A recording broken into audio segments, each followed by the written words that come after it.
Welcome to another edition of The Ride Home with John and Kathy, live from the Salem, Pittsburgh studios.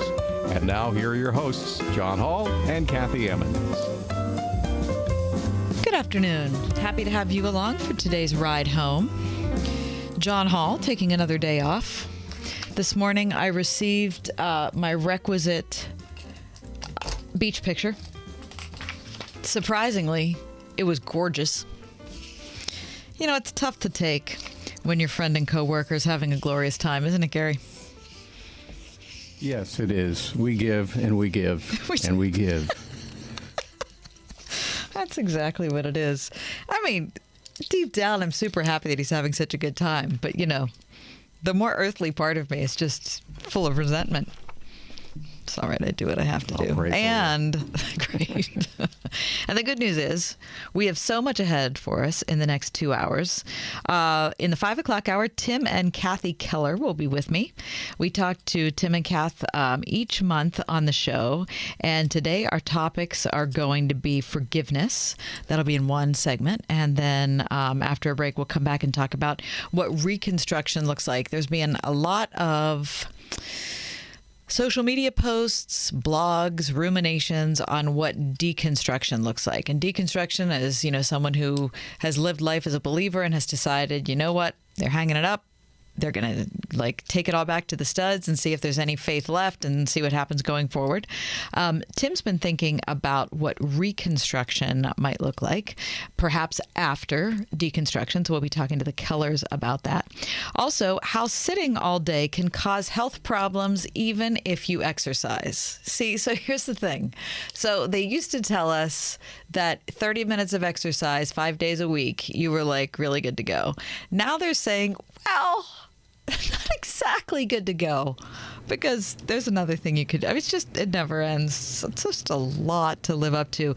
And we'll talk about that right before we mention that it's National Double Cheeseburger Day. So certainly looking forward to the latter part of today's show. Also, Thursday Night Football on Amazon premieres tonight. There's a long article in the Washington Post today about that, especially in reflecting on the huge numbers the NFL got for opening weekend, especially the Steelers-Bengals game. In this hour, happy to have my friend Toni Turner back on the show. We'll talk about race relations and how the church can be moving that conversation forward at 4:40. Lisa Anderson will be with me in a bit to talk about caregiver support. And Roger Federer, one of the greatest athletes of all time, today announced his retirement. So that's a lot. But before we get into any of that, I guess it's time, Gary. Can we do the top four at 4? For Thursday, September 15th, 2022, number 1. Ukrainian President Zelensky visited recaptured towns in the northeast of his country yesterday, sending a strong message to Vladimir Putin. Ukraine intends to keep Russian troops on the run. Zelensky's surprise visit to Izium would have been unthinkable just last week because Russian forces held the town for more than 6 months. But just 3 days ago, it was liberated. I mean, even yesterday, it was a bold choice to visit there because the town's just a little more than 6 miles from the nearest active front line, and shelling can still be heard in the distance. But for the residents who endured more than half a year of Russian occupation, they were thrilled to see him. CBS interviewed a woman by the name of Liza Jankina who hid, picture this, she hid with 50 neighbors for 4 months in her icy basement. With no electricity in the town and supplies running low, humanitarian aid has been badly needed, and it's finally making its way to residents, some of whom have not had a decent meal in a month. Hey, listen, if you are a listener to Word FM and you'd like to support Ukrainian refugees, this is just a parenthetical statement. We are right now in the middle of a campaign for Ukrainian refugees through Food for the Poor. If you'd like to give, go online to wordfm.com. Number 2, speaking of Russia, President Vladimir Putin said today that Moscow understands, quote, the questions and concerns China has about the war in Ukraine, a notable admission for Mr. Putin that Beijing may not fully approve of Russia's invasion. The New York Times reports that he made the remark as he met with Xi Jinping, China's top leader, today in Uzbekistan. The summit meant to signal the strength of the relationship between the two authoritarian leaders at a time of increasing animosity with the West and, of course, challenges to their agendas, is particularly important to Mr. Putin, who has become more isolated by the U.S. and its allies over his invasion of Ukraine, plus also the spate of recent losses I just talked about on the battlefield. Mr. Xi carefully steered clear of offering any endorsement of specific Russian policies, offering generalities instead about China's view and Russia's view of the world. Number 3, and speaking of China, President Biden signed an executive order today that was very interesting, designed to sharpen the federal government's powers to block Chinese investment in tech in the U.S. and to limit its access to private data on citizens. The new order directs a secretive committee called the Committee on Foreign Investments in the U.S. to concentrate on specific types of transactions that would give a foreign power access to key technologies that are critical to America.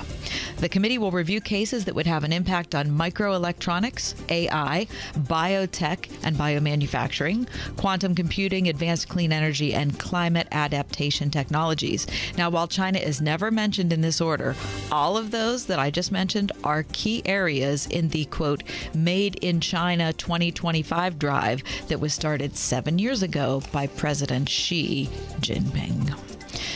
That's from today's New York Times. And number 4. 4 months after suffering a stroke he described as a near-death experience, Lieutenant Governor John Fetterman gave an in-depth interview to the New York Times today. In a 40-minute interview with the Times conducted via video, Fetterman acknowledges lingering problems with his speech and hearing that sometimes cause verbal miscues and his reliance on closed captions and the help of staff members to smooth his interactions with voters and reporters in his run for the Senate. And that is your top 4 at 4. I was surprised to see on the front page of the New York Times the interview with Fetterman. He said in the piece that he was fully capable of handling the rigors of the campaign. He said, I'm running a perfectly normal campaign and I keep getting better and better, and I'm living a perfectly normal life. He has not tended to take questions, as you probably know from news media at his events, which was different than before his stroke. In some appearances over the last month, he had a hard time with words, confused words, that sort of thing. But should he win, he at 53 would be far younger than, of course, the president at 79 and Nancy Pelosi at 82. One of his senior advisors, Rebecca Katz, said, quote, John's already healthier and more articulate than about 80% of the Senate. And that's today's New York Times. Anyway, all right. We're going to take a break, but when we come back, welcome Lisa Anderson to the program, director of Boundless. We're going to talk about caregiver support and why it's crucial to mental health. Thanks so much for being with me today. A lot ahead on today's Ride Home.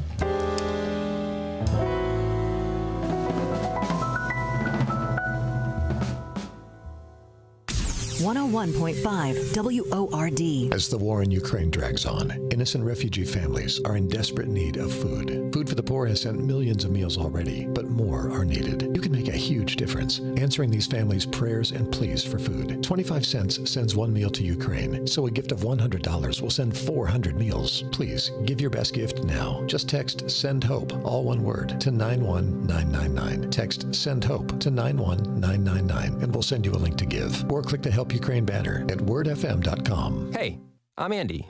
If you don't know me, it's probably because I'm not famous. But I did start a men's grooming company called Harry's. The idea for Harry's came out of a frustrating experience I had buying razor blades. Most brands were overpriced, overdesigned, and out of touch. At Harry's, our approach is simple. Here's our secret. We make sharp, durable blades and sell them at honest prices for as low as $2 each. We care about quality so much that we do some crazy things, like buy a world-class German blade factory. Obsessing over every detail means we're confident in offering a 100% quality guarantee. Millions of guys have already made the switch to Harry's, so thank you if you're one of them. And if you're not, we hope you give us a try with this special offer. Get a Harry starter set with a 5-blade razor, weighted handle, shave gel, and a travel cover, all for just $3 plus free shipping. Just go to harrys.com and enter 3388 at checkout. That's harrys.com, code 3388. Enjoy. As the war on Ukraine stretches into 6 months, the needs of displaced and refugee families continue to grow. We cook on open fires, under shelling and bombs, just because if you don't, you will have nothing to eat. Millions are still homeless, waiting for an end to the fighting so they can figure out what comes next. They remain in desperate need of essentials, including food. Since March, Food for the Poor and our ministry partners have shipped more than 10 million meals to displaced families. These meals have been distributed through pastors and refugee assistance centers throughout Ukraine and surrounding countries, and the help is gratefully received, but the need for food is ongoing. So will you please consider giving a generous gift right now? Each meal costs just 25 cents, so a little goes a long way. $50 will provide 200 meals. $150 sends 600. Please give your most compassionate gift now. Text SEND HOPE, all one word, to 91999. Text SEND HOPE, all one word, to 91999, and we'll send you a link to give. Or click the Help Ukraine banner at wordfm.com. I got Park Hill and West Valley covered on Tuesday. At Marita's Pool Service, the current staffing plan doesn't hold water. 3 more neighborhood pools on the same day. She needs more pool technicians to dive into work head first. That's awesome, but now we're shorthanded. Indeed can help her hire great people fast. I need Indeed. Indeed you do. We instantly connect you with quality candidates whose resumes on Indeed match your job description. Visit Indeed.com/credit and get $75 towards your first sponsored job. Terms and conditions apply.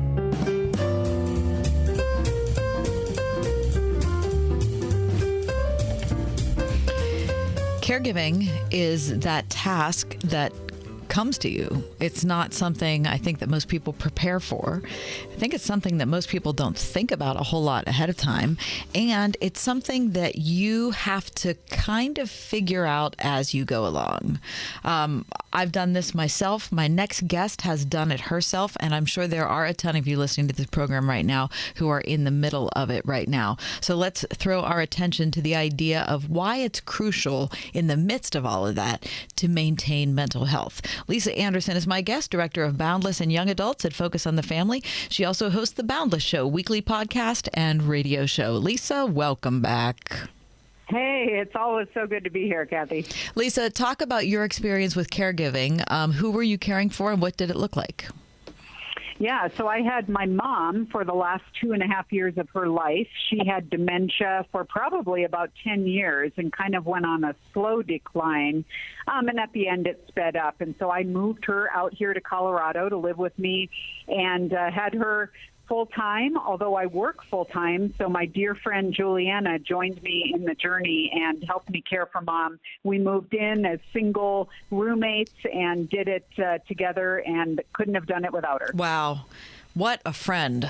Wow. Yeah, to do that for absolutely. you. So am I right in saying that, well, let me ask you if I'm right about your situation, that you didn't have a whole lot of time to prepare?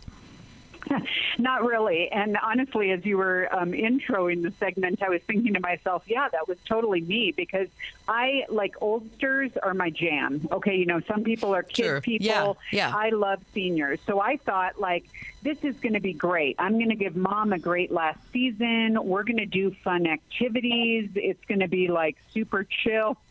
And there were great moments, but no joke, this was the hardest thing I'd ever done in my life. It was much harder than I expected it to be, and it was much lonelier than I expected it to be. So it was a mixed bag for sure. Okay, so when you're bringing up the idea of mental health while you're going through the caregiving phase, is that for the person you're taking care of? Is that for the caregiver? I mean, what was that like in your circumstance? Yeah, I think it's a both and, because honestly, you know, I think one of the reasons I took Mom in with me is she was in assisted living. It was becoming not enough care for her. And so it was to the point where she didn't have routine. She wasn't going down for meals.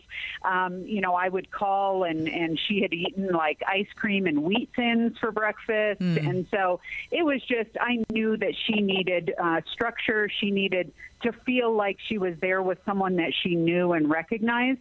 But now for me as well, again, you can't do stuff like this alone. You can't, I have a pretty long tail when it comes to being able to put up with hard things and stuff. But I realized, this is where I started jamming with, moms of newborns, because I had never, I had been an awesome single person, just living my best life. And then all of a sudden, I have a dependent where I'm like, I can't just drop things and go out whenever I want. Right.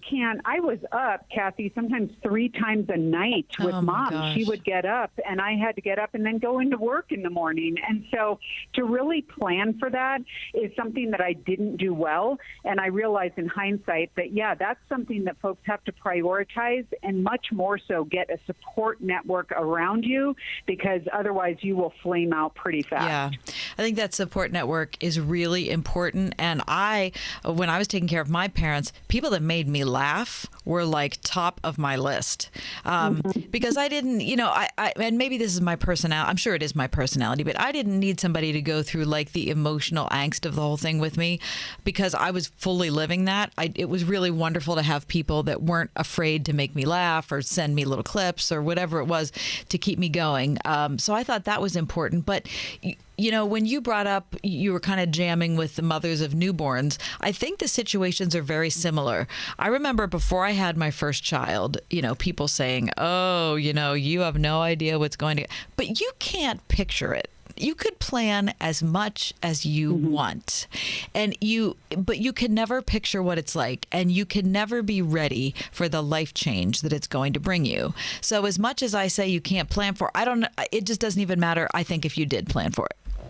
Yeah, well, so true. And I would say the one difference between, caring for a newborn and an elderly person, especially someone with dementia, is there is an inherent sadness to the latter. Yeah. So, for example, I was counting daily the losses rather than the gains. Mm-hmm. I knew that I was walking Mom into a sunset. It wasn't, building up to all of a sudden, oh, here's a new milestone, here's something else.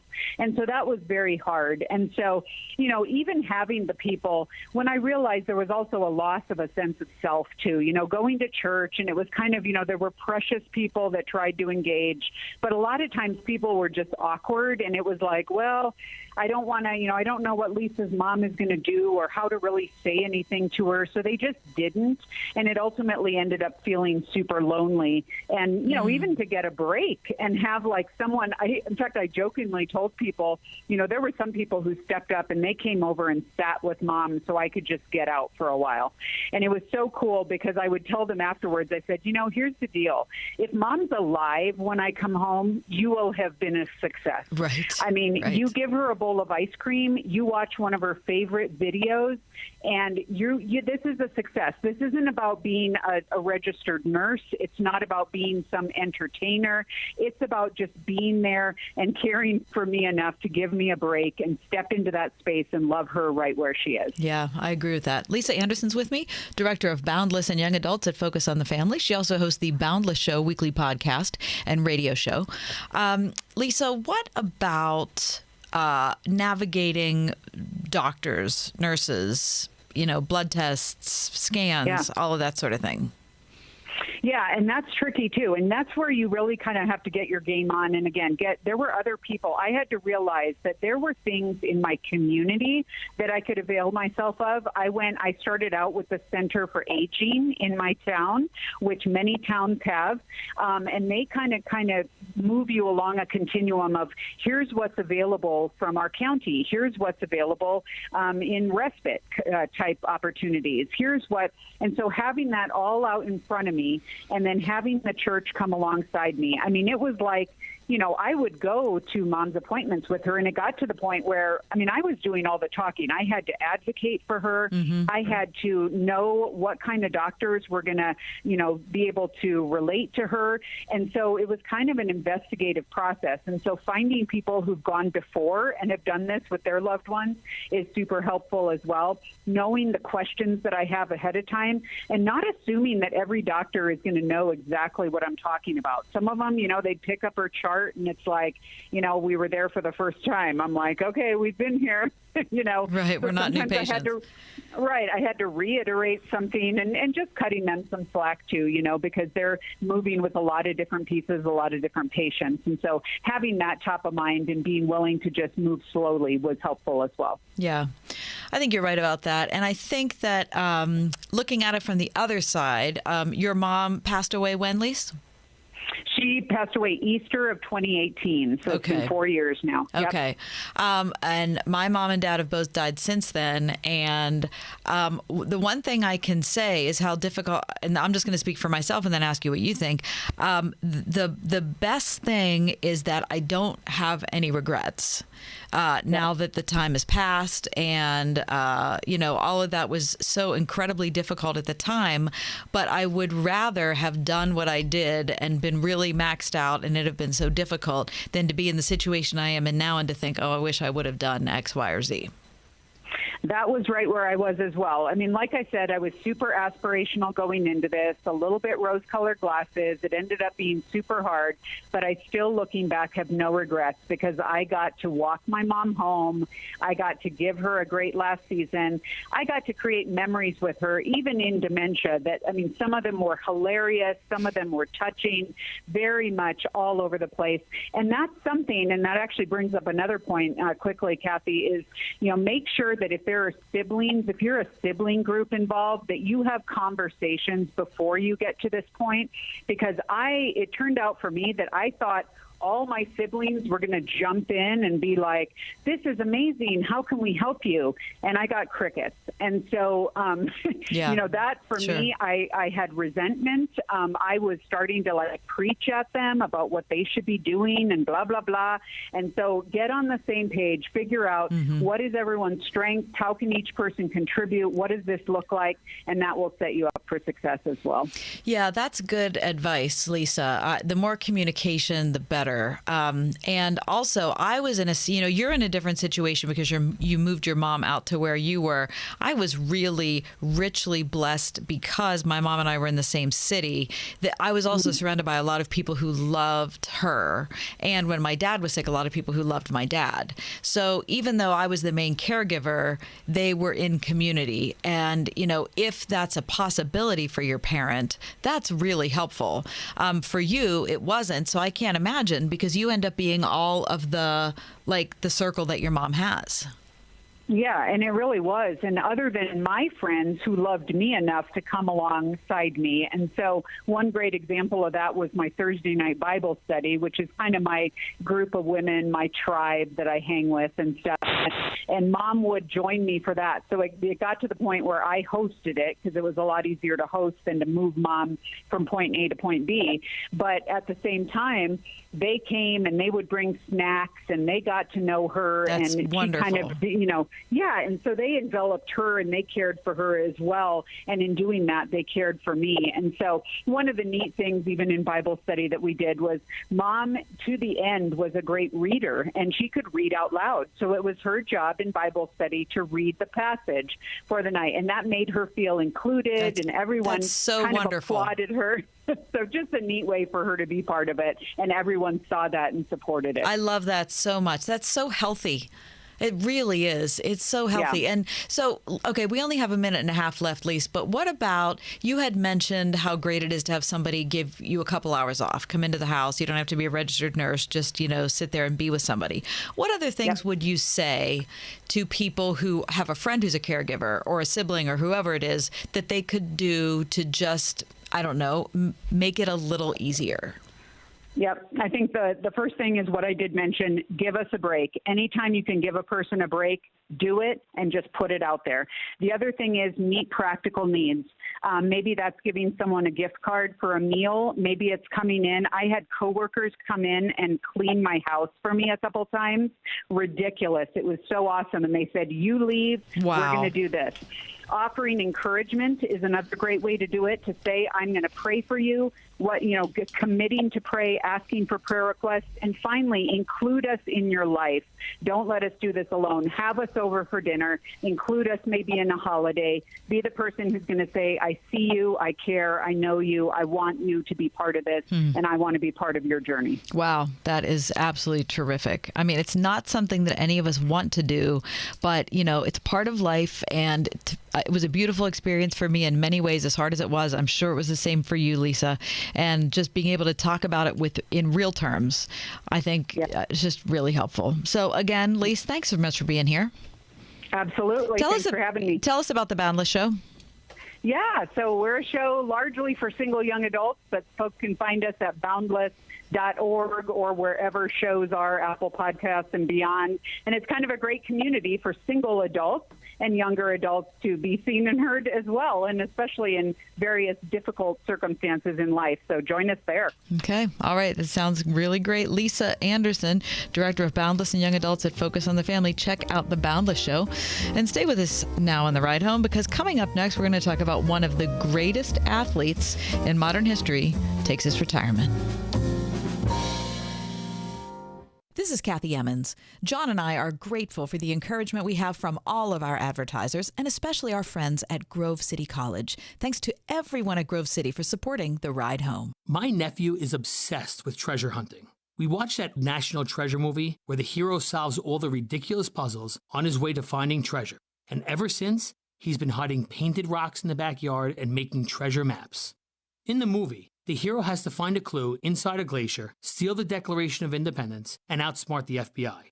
But for you happen to be living in a moment arguably unlike any other, where your home went and grew hidden treasure on its own over the last few years. Home values have gone nuts, leaving most of us with a significant opportunity to do a cash-out refinance, and to use that newfound treasure for life. Many use it for credit card or high-interest debt, or to just help with a difficult financial time. Many others use it for home projects, vacations, or treasure hunting gear.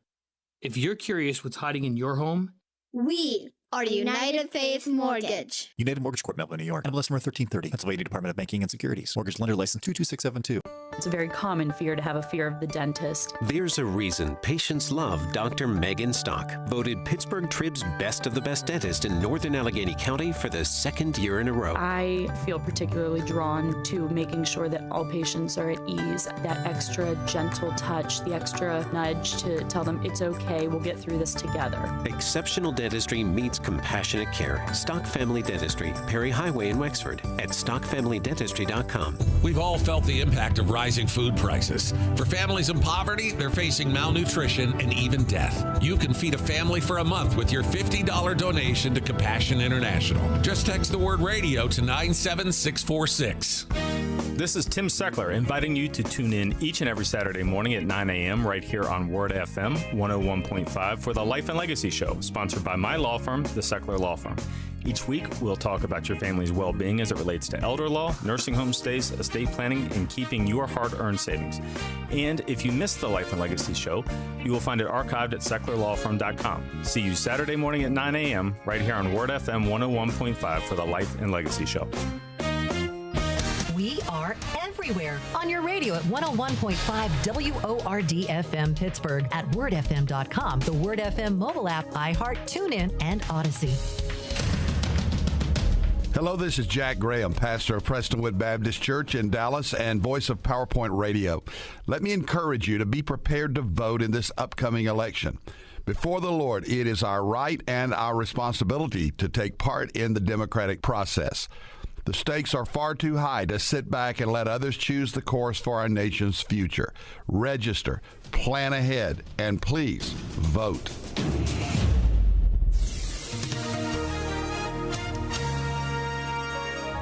It'll be partly cloudy this evening with patchy late-night fog rolling in, and when your head actually hits a pillow, good weather for sleeping, low 55. For tomorrow, patchy morning fog, otherwise hazy sunshine, early taste of fall with a high 74. Mainly clear tomorrow night, patchy late-night fog, coolest night in months, low 52. With your AccuWeather forecast, I'm Ruth O'Brien.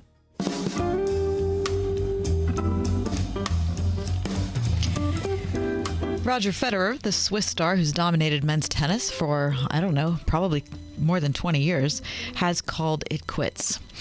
Next week's Laver Cup in London will be Federer's final competitive matches. He says he'll continue to play tennis in the future, but will no longer compete on the tour or in Grand Slam championships. I don't know if you've ever seen a more beautiful tennis player than Roger Federer. I mean, he is elegant to watch. When I think of someone who's never seen tennis before, and you say, okay, what's this sport look like? The person I would show him is Roger Federer. Just an absolutely glorious game, incredibly powerful, and most of all, incredibly consistent. But he's been plagued with persistent injuries. He had a bunch of surgeries. He does leave the game, though, with quite a haul, one of the greatest competitive records in the game's history. He has 103 ATP singles titles, 20 Grand Slam championships. To compare, Pete Sampras has 14, a record 8 men's singles titles at Wimbledon, a record tying 5 at the U.S. Open. So between Federer and Djokovic and Nadal, certainly we could be seeing the 3 best tennis players in history all playing at the same time. In a beautifully written statement, Roger Federer took to social media today to announce his retirement. Here is a portion of what he said. Above all, I must offer a special thank you to my unbelievable fans. You will never know how much strength and belief you have given me. The inspiring feeling of walking into full stadiums and arenas has been one of the huge thrills in my life. Without you, those successes would have felt lonely rather than filled with joy and energy. The last 24 years on tour have been an incredible adventure. While it sometimes feels like it went by in 24 hours, it has also been so deep and magical that it seems as if I've already lived a full lifetime. I've had the immense fortune to play in front of you in over 40 different countries. I have laughed and cried, felt joy and pain, and most of all, I have felt incredibly alive. Through my travels, I've met many wonderful people who will remain friends for life, who consistently took time out of their busy schedules to come and watch me play and cheer me on around the globe. Thank you. When my love of tennis started, I was a ball kid in my hometown of Basel. I used to watch the players with a sense of wonder. They were like giants to me, and I began to dream. My dreams led me to work harder, and I started to believe in myself. Some success brought me confidence, and I was on my way to the most amazing journey that has led to this day. So I want to thank you all from the bottom of my heart to everyone around the world who has helped make the dreams of a young Swiss ball kid come true. Finally, to the game of tennis, I love you and will never leave you. When I saw that today, I was just struck by the incredible decency of that statement. I mean, all I could think of was the contrast to Aaron Rodgers, quarterback for the Green Bay Packers last year, running into the end zone in Chicago and yelling on camera to the fans, I blanking own you. I mean, that was like the most incredibly classless display. I mean, it would have been classless if he said it to the other team, let alone him shouting it to fans who would probably make, an average, $50,000 a year when he's making a cajillion dollars a year anyway. Or even the other myriad NFL players who jump up to wildly celebrate, the most basic football plays, like it's the Super Bowl. It's not even just football, Jose Altuve, who wouldn't, rip his jersey off or whatever it is. There are unbelievably arrogant human beings who play professional sports all over the place. And part of being a great athlete is being incredibly arrogant. I really do think that that's part of it. But to see someone who's able to kind of take a step back from that space and say, what I've been given is so rich that I have to say thank you. I very much appreciate Roger Federer for doing that today. After the break, Toni Turner will be with me. She's a Pittsburgh-based pastor, and so we'll talk about what it looks like if the black and white church could come together as opposed to talking in their separate spaces. That's next on The Ride Home. 101.5 WORD. Propaganda, lawlessness, violence. Seems to me there's big trouble ahead. That's Alan Jackson with a warning. You could have access to all of Alan Jackson's messages by winning an Apple iPad Air, plus hard copies of his books. To enter, log on to our station website, keyword trouble. When you log on, you'll receive a free download of a chapter from his new book, Big Trouble Ahead. Register now at wordfm.com/trouble. Okay, from the start. The acerola cherries. Alfalfa leaf, aloe vera, apples, banana. Beets, bell pepper, broccoli. Blueberries, blackberries, cranberry. We make Texas superfood from 55 raw, vine-ripened fruits and vegetables. Pineapple, sweet potato, papaya, parsley, pear, peach. In a capsule or a powder, one daily dose of Texas superfood delivers the healthy benefits of 55. Count them, 55 fresh fruits and vegetables, and you can see them all on TexasSuperfood.com. Raspberry, spinach, the nutrients that we need on a daily basis. Thousands of people benefit from taking Texas Superfood every day. Shouldn't you be one of them? Doctors, pharmacists, nurses, and your grandmother all recommend that you eat more fruits and vegetables every day. So if you can't, won't, or don't, Texas Superfood is made for you. TexasSuperfood.com. It's borderline shocking how much energy I have. I hope you use me for the TexasSuperfood.com. Join us on TexasSuperfood.com. TexasSuperfood.com.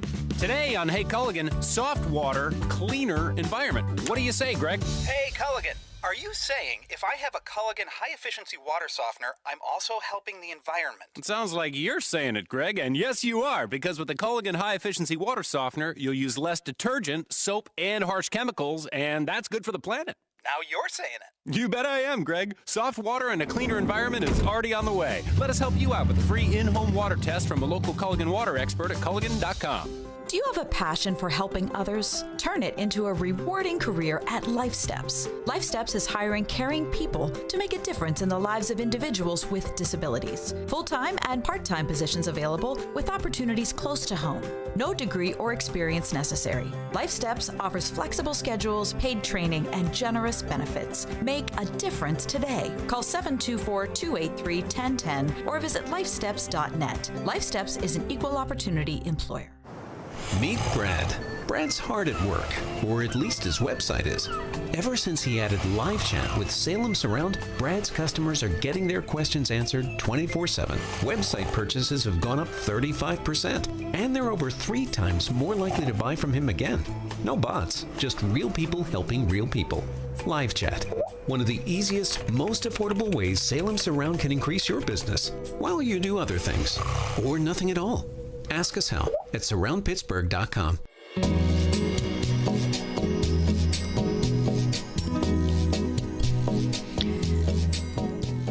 Some people are really tired of hearing us talk about the race issue. Think, oh, for crying out loud, there really isn't a race issue. Other people think, we should be talking about the race issue way more than we're currently talking about the race issue. So it's like a lot of subjects these days, is that people have different opinions and nobody's going to be completely happy. From my perspective, though, my heart is to see people who believe in Jesus, regardless of color, regardless of political party, regardless of economics, or, where they live in the city or where they live in the country or where they live in the world, recognizing that we're all brothers and sisters.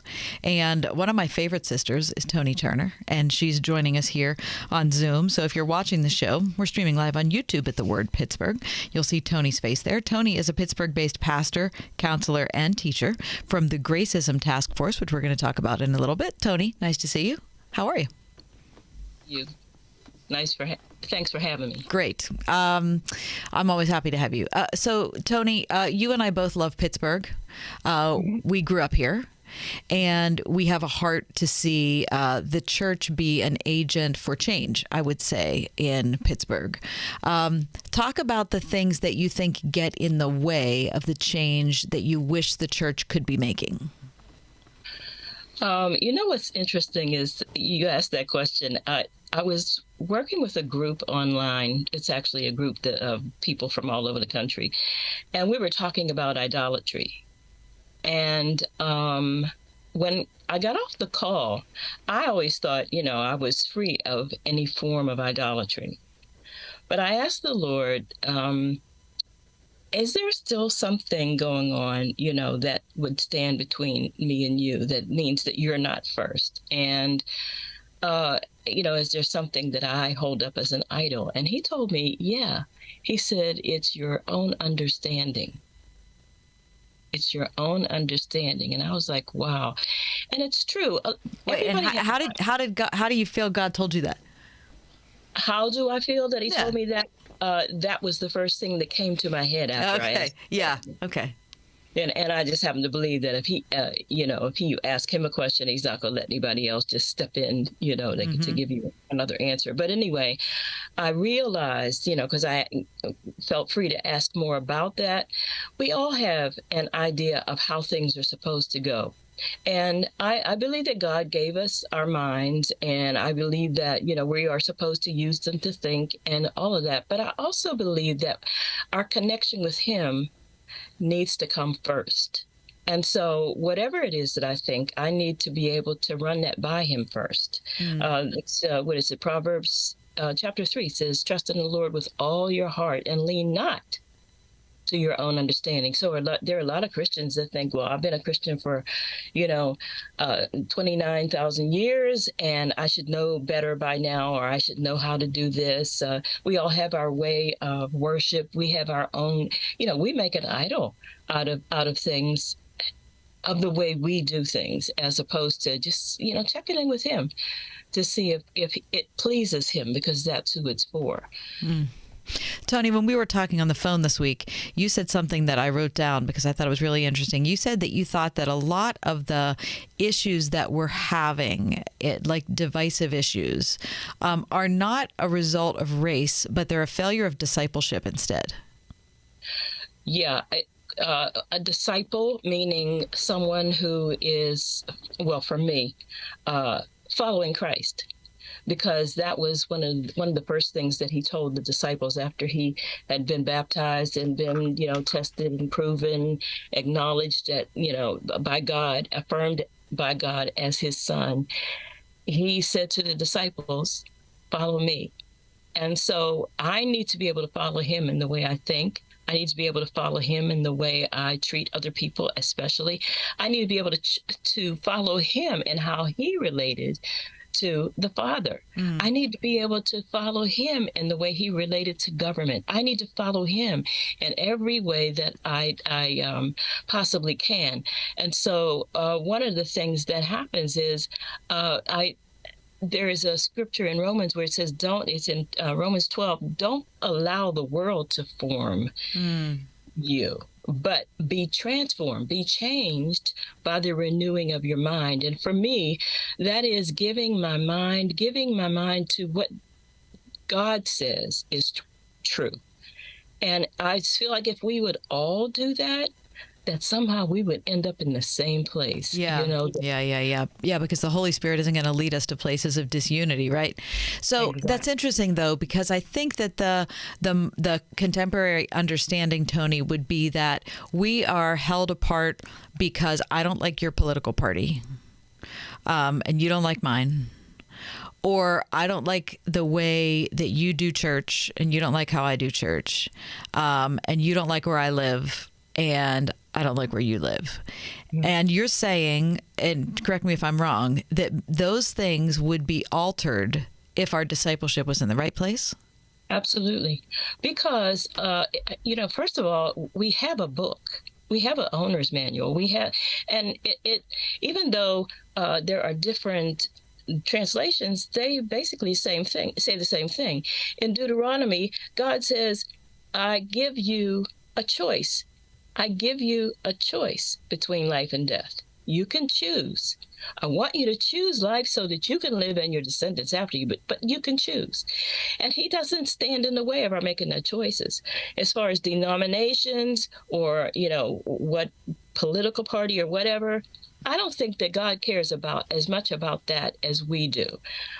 For like 1,500 years, there was really only one church. And then in the last 522 years, the enemy has managed to, really divide us to the point where we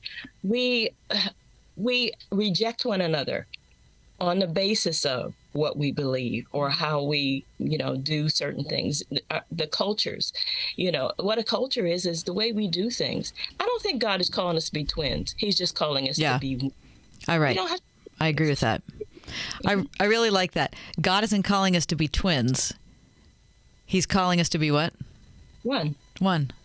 Yeah. That's really good. All right. Yeah. So tell me about the Path to One Church Pittsburgh. I heard that there's going to be an awards dinner, Toni. In fact, I'll give some details about it because it's probably weird if you do. It's coming up Friday, October 21st. It's 6 p.m. at Christ Church at Grove Farm. This is an annual event, and the honorees for this year are Rock Dillerman, John Guest, Bob Jameson, and you, my good friend, Toni Turner. Boy, you're in such august company. I'm listening to that list. When I saw my name on the list, I was like, "Ooh, me? That can't be." But that's well deserved, Toni. You know what? It's that the Lord has shown me. I asked the question, why am I on the planet? And he showed me it was about reconciliation. Not just a racial reconciliation, but it's about being able to be friends with God and being friends with one another, especially in the body of Christ. And if I look at Romans 8:19, the world is waiting. The world needs to see that they can overcome the mess, and they can do it if we can do it, because we're the ones who need to bring the kingdom. We need to bring the reality of the kingdom to earth. Right, because the people who are outside the church are going to look at those of us in the church, and they're going to say, look how they love each other.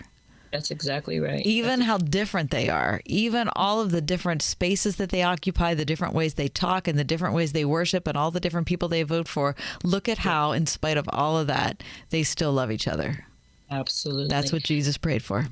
So there have been a number of things going on in the city that I've been involved in, invited to, or, just either started or said amen to it somehow. But, we've had for years the Pittsburgh Prayer Breakfast. We've had the reunion gatherings with Christian leaders from all over the city. Amen to Action. We're packing food for the But it's the churches coming together. Pittsburgh Praise, that was an amazing event. It was. And it all needs to continue. We need to, we need to be friends.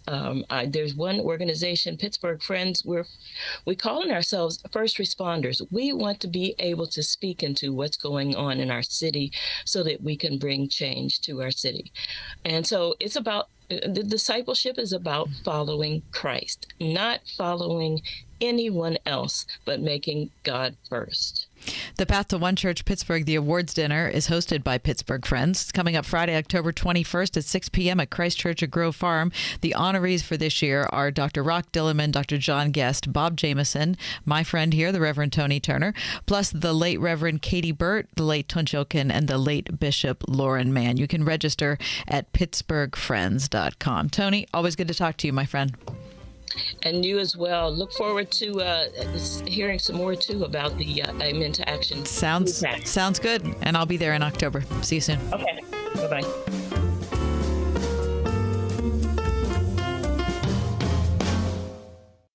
When it comes to higher education, it's worth considering a Christian university or college, one that reaffirms students' faith instead of tearing it down. Research shows that students who attend a Christian college can become significantly more committed to their faith, and that's an important investment to make. You care about the type of people who are teaching the classes and about the content of the courses just as much as you do about the strength of the academics. It matters that Christian faith is supported and shared. Find out about many schools at once by attending the free Christian College Fair with representatives of colleges and universities from across North America. Start planning now. Take advantage of the opportunity to meet with representatives from top Christian colleges throughout the country. Learn about financial aid, scholarship opportunities, and more. Take your first step to a Christian college education at Orchard Hill Church in Wexford, Saturday, September 24th from 11 to 1. That's the Pittsburgh Christian College Fair, Saturday, September 24th at Orchard Hill Church in Wexford from 11 a.m. to 1 p.m. More at findyourchristiancollege.com. Are you ready to deepen your faith on a spectacular 9-day Mediterranean cruise? Join Alistair Begg in August 2023 to renew your vision, purpose, and connection with Christ as Alistair powerfully unpacks God's Word. Explore the biblical landscapes Paul encountered as he shared the gospel along breathtaking cliffside villages. Simply call 855-565-5519 or visit deeperfaithcruise.com for all the details. Celebrate fall during Community Market Days at Bedner's Farm and Greenhouse. Every Saturday from 11 to 3, Bedner's has plenty to enjoy, including local goods and vendors, a food truck, live music, wine tastings, cooking and gardening workshops, DIY and kids activities, plus everything you need for your fall gardening and decor, with fresh-cut pumpkins, gourds, corn stalks, mums, and lots more. Community Market Days, every Saturday at Bedner's Farm and Greenhouse in McDonald. Visit bednersgreenhouse.com. Bachmann's Roofing and Solar is your local award-winning roofer. Stop waiting. It's time to inspect your roof and protect your home's #1 asset. With no interest and no payment financing for 12 months, Bachmann's Roofing is your easy choice for roofing, gutters, and solar. Did you know Bachmann's Roofing is one of the #1 GAF solar integrated roofing installers in the USA? Go with Bachmann's. Go with solar and install the roof that pays for itself. Call 412-744-8390 or visit bachmannsroofing.com. If a super flexible schedule, great benefits, paid time off, and a signing bonus sound good, consider NAMS Transportation. NAMS has provided safe transportation to Northern Allegheny County and Pittsburgh seniors for over 40 years. Van drivers start at $17 an hour, sedan drivers at $14 an hour, plus a $2,000 signing bonus for part-time drivers and a $4,000 signing bonus for full-time. Must be 25 or older, no CDL required. Call 412-406-8611 today.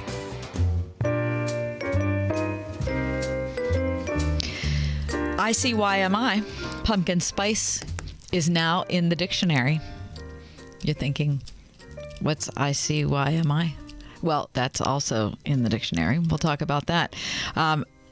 New words that have just been added as of today, according to Merriam-Webster: shrinkflation, adorkable, subvariant, and even, as I said, pumpkin spice. So these are 5 of the 370 words and phrases that Merriam-Webster just added. And ICYMI is, of course, in short for in case you missed it. Peter Sokolowski, Merriam-Webster's editor-at-large, said some of these words will amuse or inspire. Others may provoke debate. Our job, though, is to capture the language as it is used. Words offer a window into our ever-changing language and culture and are only added to the dictionary when there is clear and sustained evidence of use. How can that many people be using adorkable? I can't imagine that we got to clear and sustained evidence of use with adorkable. This is the first time I've ever even heard of it. It just seems, and shrinkflation, I feel like that's pretty new. You know, I feel maybe we need a couple years of sustained activity before we put something in the dictionary. Like, let's not jump in ahead of time. Anyway, shrinkflation, in case you're wondering what it is defined by the Springfield, Massachusetts publisher of this here book as the practice of reducing a product's amount or volume per unit while continuing to offer it at the same price. Of course, this is the fact that, you know, your Snickers bar might cost the same, but it's going to be 3 ounces less. I'm not saying that's the case with Snickers, so I don't want the people from Snickers to send me a nasty email. But that has happened with other products. That's known as shrinkflation. Now, pumpkin spice, that's been around a long time. I think though that is 2 words. Are there phrases in dictionary? I didn't even notice that before. Anyway, pumpkin spice is in there. That's, of course, the cinnamon, nutmeg, ginger, cloves, allspice thing that smells like a candle that everyone seems to love to drink. What's your feeling on pumpkin spice, Gary? What, to eat? Well, to drink. To drink. Mm-hmm. I don't know that I've had one. That's not true, actually, because we had one together. Christy went and got one for us this time last year. I'm sorry. Who are you? We each had a pumpkin spice latte. And you know what? It was okay. I liked it. Yeah. I haven't had one since. Me either. Okay. But I liked it, so it was okay. Adorkable is a mashup of dorky and adorable, which means socially awkward or quirky in a way that's endearing. I mean, there's finally a word for John. I can't wait to tell him when he comes back. You adorkable thing. Now, of course, the pandemic has pushed terms that were heard almost exclusively in medical circles into all of our conversation. So I get how subvariant is a word that would enter into the dictionary. Booster, emergency use authorization, I get all that. Those are also new dictionary entries. Some new words for this year are drawn from popular culture, including the verb to MacGyver, which is inspired by the TV guy who could do anything with anything. So, I just got a text from Christy Stockdill. She said, I've had like 10 pumpkin spice lattes already. I don't doubt it. I don't know if she means, in the last year since we had ours or today. Anyway, if all the new words are overwhelming, try listening to, here's another one, Calming Dawn Chorus. Have you ever said that? Gary, have you ever said Calming Dawn Chorus? Calming Dawn Chorus. No, I'm sure of that. Okay, have you heard it ever? No. Okay, I'm sure of that. Have you ever read it? No. Okay, me neither. It is the singing of wild birds that closely precedes and follows sunrise, especially in spring and summer. Do you get the feeling we're out of touch? I feel like with the pop culture. I don't take any joy in saying this, but could this be the moment that the dictionary jumped the shark? Yeah. I mean, once I like that better than I'm getting old. Yeah, I'll definitely choose that. Yeah. It was the day that we discovered adorkable and calming dawn chorus were accepted as actual words. Anyway, I like adorkable. I'm going to, as you said, apply it to John as soon as he gets back. After news and weather, Timothy and Kathy Keller with me on the program. We're going to talk about forgiveness and also about reconstructing our faith. Also, how sitting all day can cause health problems even if you exercise. We'll be right back.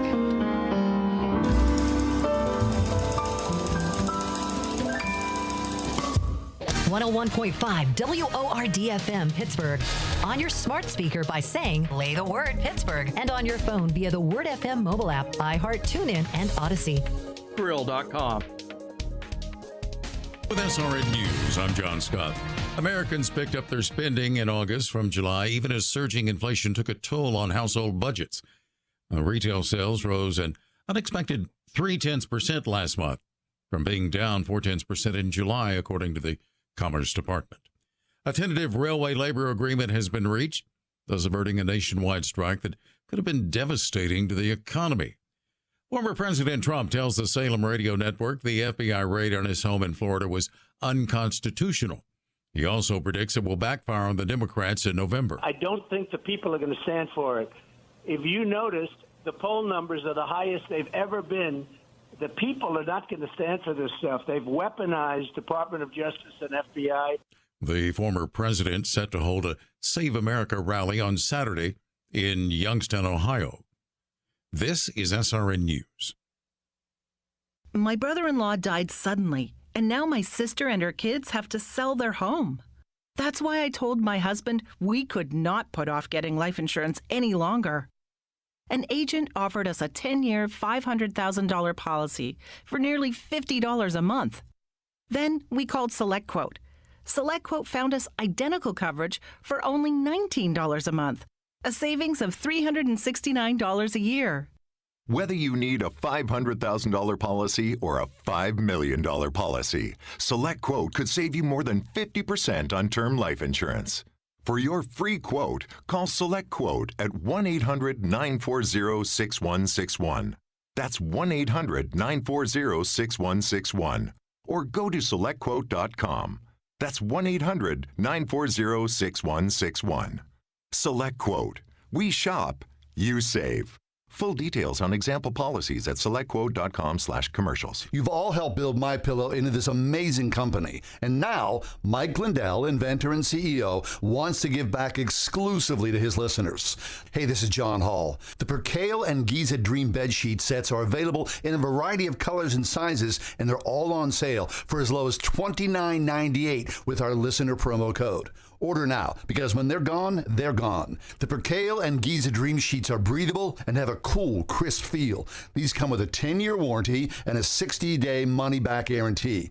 Don't miss out on this incredible offer. There's a limited supply, so be sure to order now. Call 1-800-391-0954. Use promo code WORD. Go to mypillow.com, click on the radio listener square, and use promo code WORD. This offer will not last long, so order now with promo code WORD at mypillow.com for this radio-exclusive offer on all bed sheets. For the best night's sleep in the whole wide world, visit mypillow.com. The first conscious act in organizing our people is to let them know who they are. From executive producer Larry Elder and director Justin Malone comes Uncle Tom 2, a deeper look at the true history of Black America. There is no country in this world that a black person would rather be, unless, of course, they grow up in this country. Black lives matter! Black lives matter!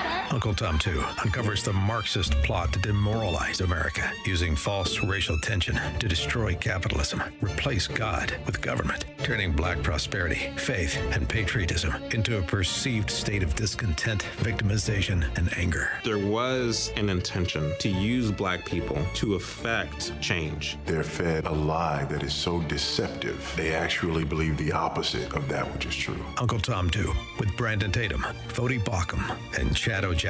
Watch on demand or buy the DVD at salemnow.com. salemnow.com.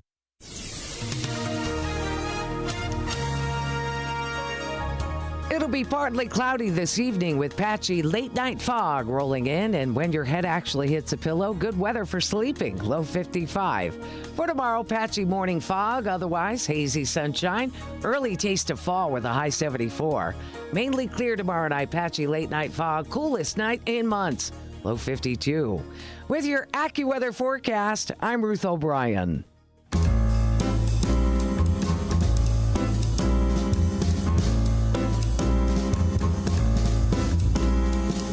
Welcome to another edition of The Ride Home with John and Kathy, live from the Salem Pittsburgh studios. And now here are your hosts, John Hall and Kathy Emmons. Good afternoon and welcome in. Kathy Emmons from the Word FM studios. John Hall from the beach. He's not here. I'm kidding. It's not like he has a microphone there. He's taking a day off.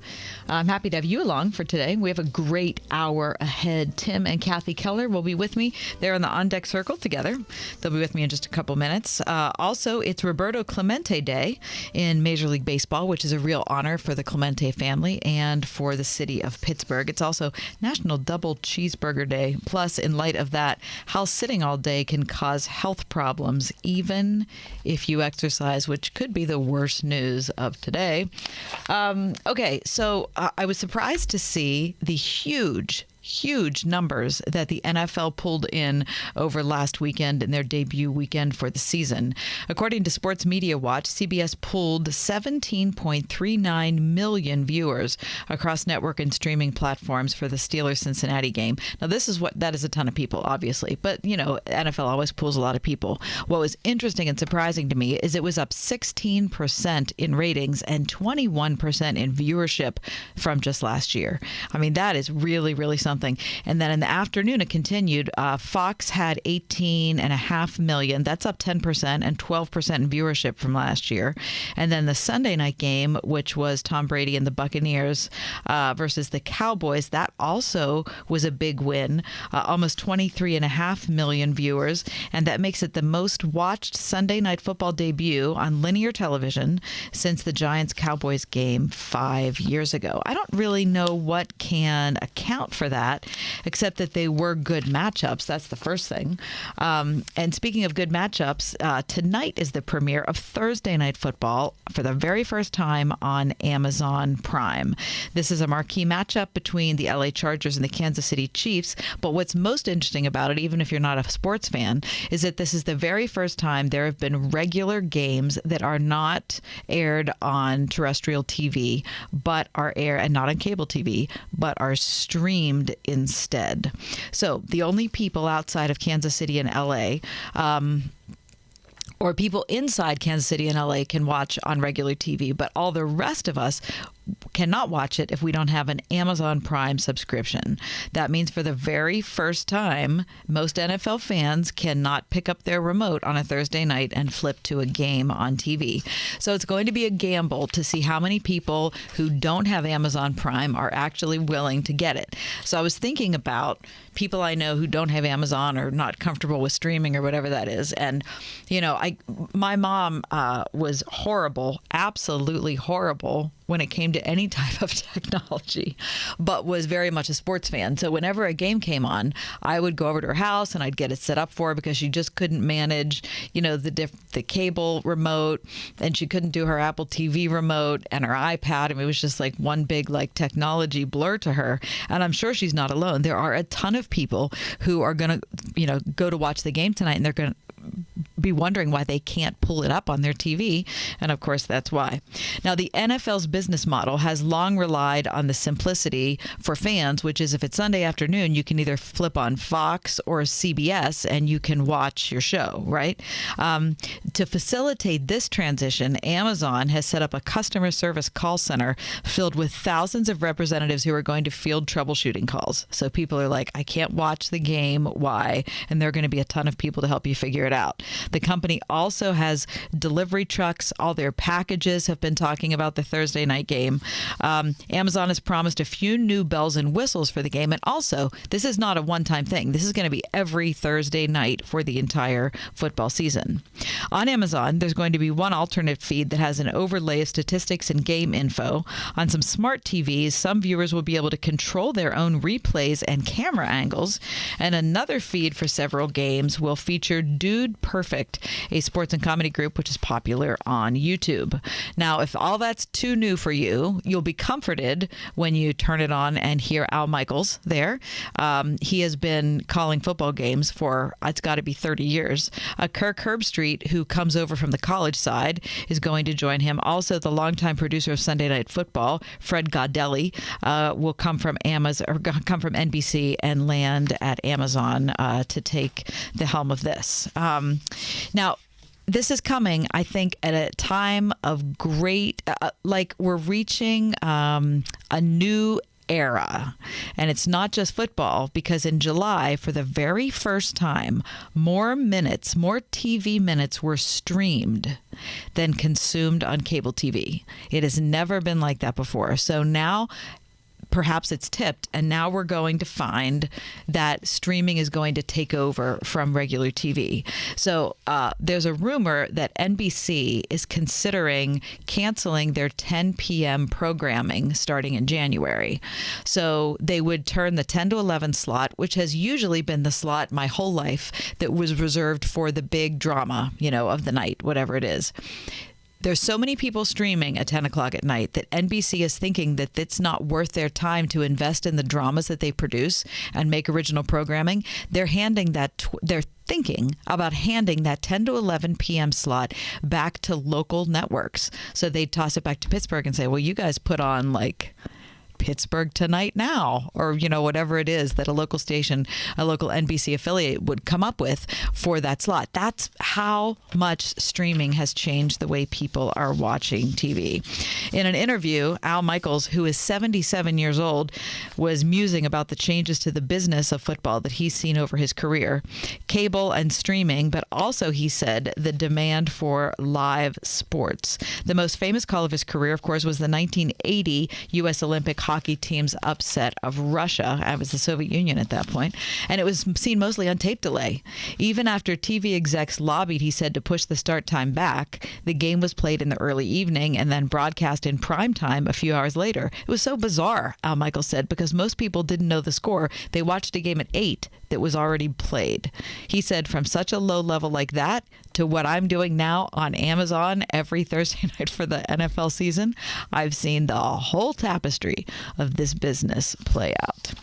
I've read a lot of this from today's Washington Post. You can see the front page article about Thursday night football and about what you can expect with the NFL this year. All right, we need to take a break. Before I go, I want to make sure I say happy birthday to New Mike. New Mike was the producer of the show for, 4 or 5 years, and today is his day. So happy birthday to you, New Mike. We miss you. Hope that you're doing well. I talked to him via text today, and all seemed okay. So we want to wish you a happy day. Also, I want to let you know that Tim and Kathy Keller are ready to come onto the program. I'll be talking to both of them in just a little bit about forgiveness and about reconstructing your faith. What would that look like? It's next in The Ride Home. 101.5 WORD. Where things are really cooking, as well as baking, frying, and grilling. Got a favorite recipe you'd like to share? A longtime favorite family recipe. It could win you a $1,000 Williams-Sonoma shopping spree. If you love being around a hot stove. Being in the kitchen, cooking, I really love that. Enter the Your Favorite Recipe Sweepstakes today. Not only could you win lots of new cookware and cutlery, but your recipe could be published. Just go to wordfm.com/yummy. That's wordfm.com/yummy. Dan owed an unbelievable amount of money to the IRS. I got behind on my taxes. It's a horrible feeling. He was in denial. And when I got those letters from the IRS, you wanted to act like they didn't exist. Finally, Dan turned to Optima Tax Relief, the leading tax resolution firm. A+ rated by the Better Business Bureau, they've resolved over $1 billion for their clients. Optima got me a settlement with the IRS. These people are really people-friendly. It was every bit of a new lease on life for me. The fast action and the great results made Dan's head spin. I felt like I was in a dream, but it's real, and I have paperwork to prove it. They got the job done, and life is good. For tax help you can trust, call Optima now for a free consultation. If you're worried about what's going to happen with the IRS, stop worrying. Make the call now. Call 800-965-1433. 800-965-1433. 800-965-1433. Optima Tax Relief. Testimonial from an actual client. Some restrictions apply. For complete details, please visit OptimaTaxRelief.com. And Doug. Hey, listener. Welcome to Limu's Karaoke Lounge, where Liberty Mutual customizes your car insurance so you only pay for what you need, and the music never stops. Hit it. There's an emu with a full-time job. His partner's Doug, but Limu's the heartthrob. Grubs and worms, that's what Limu eats. Gotta fuel up to save you money and hit the streets. Only pay for what you need at libertymutual.com. Liberty, liberty, liberty, liberty. Being a believer in Christ means a lifelong pursuit of getting to know God better. The devotional book titled God Is examines 26 attributes of God, one short chapter at a time. As you request a copy of the book from Truth for Life today, you'll learn about God's patience, His holiness, His faithfulness, just to name a few. And you'll learn how these characteristics were perfectly displayed in the Lord Jesus. Visit truthforlife.org/donate. If you've ever visited the Flight 93 Memorial, you know how powerful it is. What you might not know is how all the families of the Flight 93 heroes purchased the land around the site to preserve it as a place of remembrance, including 13 acres they donated for the Remember Me Rose Garden, a stunning living tribute to the memory of their loved ones, without which no memorial visit is complete. Don't miss it. Plan your visit, donate, or volunteer at remembermerosegarden.com.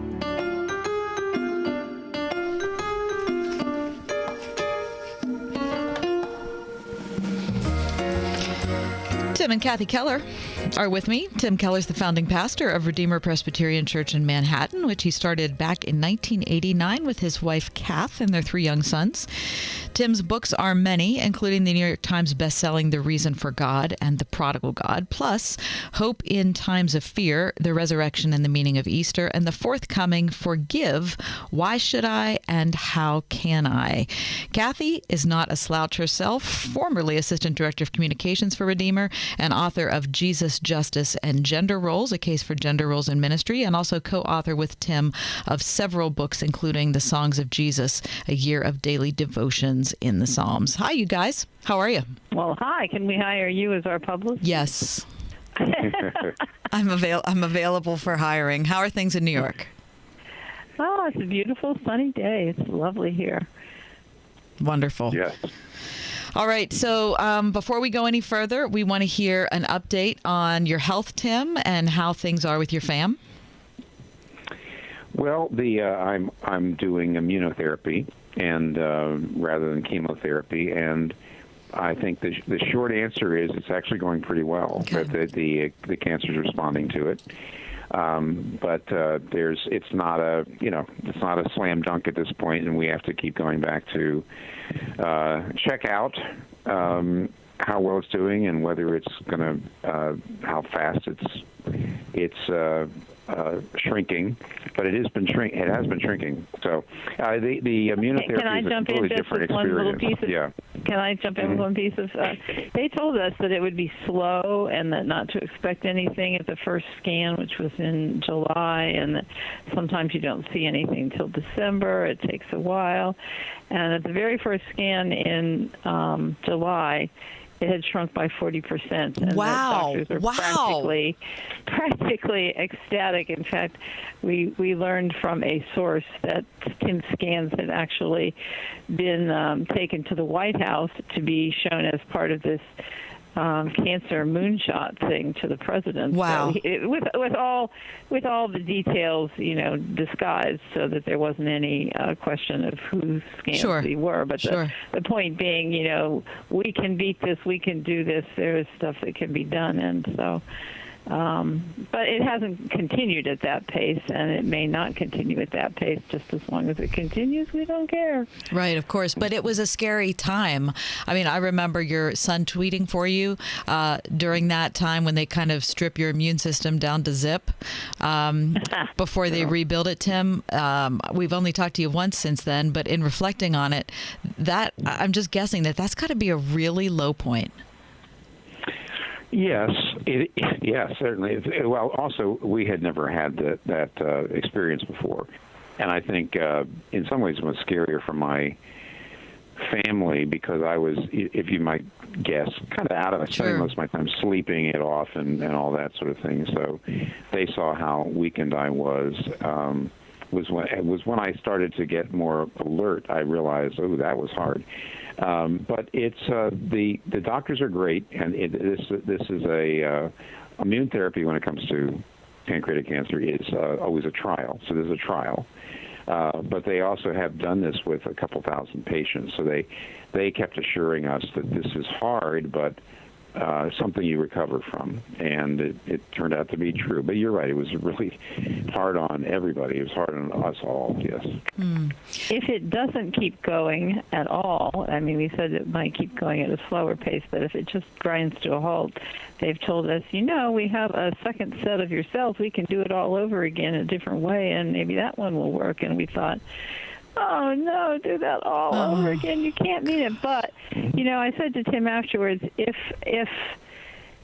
it did grind to a halt, I don't want to hear them say, well, sorry, we're all out of bullets. I would be demanding that they come up with another way to do it. I would be saying, hey, let's invent another way to do it. So, it depends on which way you look at it as whether or not you're going to say, I don't want to do this again. This was hard the first time, and knowing what you're getting into is going to make it worse. But, God's going to be with us no matter what, and if we can, the point is you can glorify God before the powers and principalities, even if nobody sees you. I remember Johnny's first book, or it might have been their second one, Johnny Erickson, yeah. When she was saying she was alone in her room at night, and if she wanted to think angry thoughts or whatever she was planning on doing, nobody would know, nobody would see. And then she realized she was on the 50-yard line in front of all the powers, principalities, angels, demons, etc., everyone waiting to see if she was going to glorify God or shake her, well, she couldn't shake her fist, but mentally shake her fist and say, I hate you for doing this to me, etc. So she could glorify God even in her bed, in her room, all alone in the dark. And I think that's something Tim and I have come to think about very seriously, is that even if we are confined, or Tim is confined, to not being on a public stage, we can still glorify God in ways that are unseen. Mm-hmm. And Tim, while you're working through this in your personal life, and Kath, while you're working through this in your own mind and your own marriage, Tim, you're also working on a new book, which is coming out in about 2 months or maybe at the beginning of November, on forgiveness. Can you tell us why this was at the forefront of your mind and why you thought this is the next thing I need to attack? Well, I noticed that a lot of pushback in a culture against forgiveness. I mean, it starts by recognizing there's just more anger, there's more fighting, there's more vitriol in everyone's language. There's a lot more division, polarization. Everybody talks about it. But I also came to see that a lot of younger people, especially, push back on the idea of forgiveness, and I think partly they do that because they feel like, well, the other side is just so evil, and we shouldn't forgive them. And all I know is, from what I can tell, from what the Bible says, is that you actually have to forgive in your heart if you're really going to pursue justice. Otherwise, you'll be pursuing vengeance.